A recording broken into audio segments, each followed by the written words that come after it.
How we doing, guys? So I'm doing a small job for one of my regular customers. Now, she had a leak and the plumber's come in and straight away he's assumed that it was the towel rad in the bathroom. Now I'll give you an idea of what's been done. I won't show you the damage he's caused to look for it.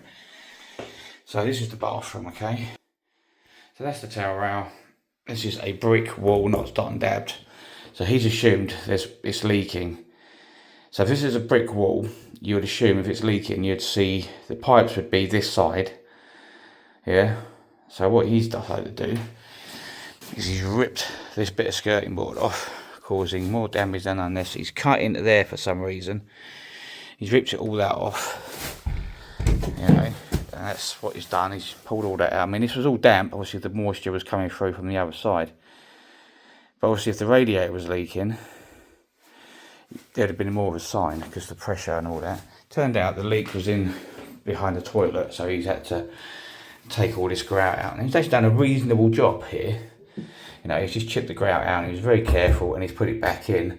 He just glued the tiles back in. He just needs a bit of silicone to tidy it up. But if you was in the trade and you was doing this, would you have not come back and done this and put this right yourself and repaired the damage you caused? But he's like, it's not my job, I can't do that, and he's just left it like this. I'm not complaining, it gives me something to do, but it just seems a bit unprofessional to me that you would leave someone's house like this. I know it's got to dry out, but why would you not arrange to come back or arrange for someone to come back and put it right for them as part of your price?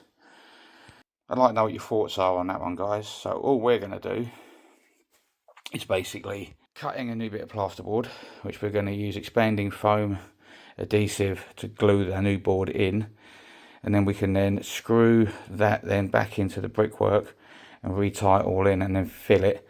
And I said to her, it's still a bit damp in places, so it's still not completely dried out, so we're going to leave it at that, and then she'll get a decorator in to do to patch it up and maybe redecorate this whole wall.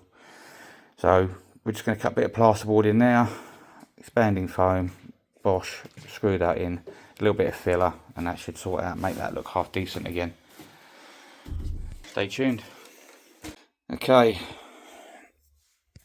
so we've cut our bit of board, we've held it in place, and then we've used the multi-tool to use it as a guide to cut that bit in. So now we're going to pump the expanding foam up behind this board and a load here, and then we're going to carefully position that to get it in the right place, and then we can screw the skirting board on because that'll help hold everything in place as well.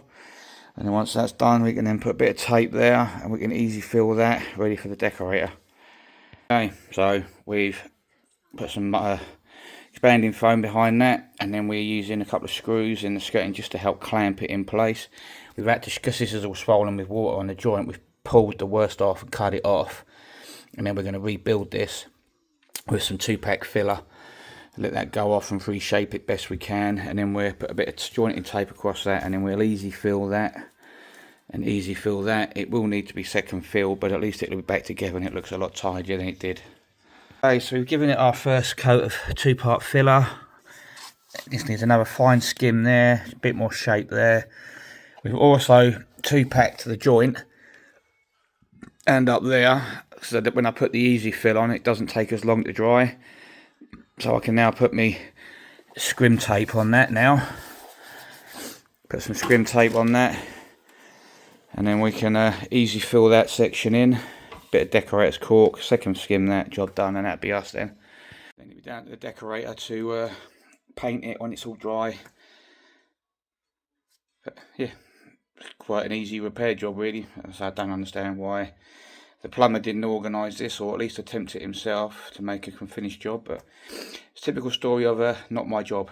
But there you go. What can you do? Let's get stuck in, crack on, get on with it. Okay, so we're almost there now. We've put a bit of jointing tape on and we put a coat of 2-pack over that as well. Because if I did that with the easy fill, it would take a lot longer to dry. So as you can see now, we put the jointing tape on there. If you can just see the pattern in it. So that's really nice and smooth now. And using the 2-pack, it doesn't rub down as easy as the easy fill. So it will fill out and you'll get a lot better skim on that now. So got the skirting back to something reasonable. So all we're going to do now, we're going to easy fill that area, give that a light easy fill, and then basically then it'd be ready to put a bit of decorator's cork along there, skirting top, and then down that little corner, and then that'd be ready for a light rub and a touch up with the paint, which we don't have. So, but that's all she's asked us to do, is just to get it so that it's ready for a bit of coat of paint. So it's looking much better than it was this morning anyway. See you in a bit. Okay, that's us pretty much done. I found some cream silicone in the van, so I just cut some of the grout out and I just re-silicone the top of that just to tidy it up. And out here's now had the skim of easy fill. Skirting's ready to go, just needs decorator's cork, but that'll have to be done when they do the decorating, but it's a bit better than it was when we started this morning. So that's another repair job done by DC Joinery. Don't forget guys, like, share, follow, subscribe to the YouTube channel, and we'll see you soon. Bye bye.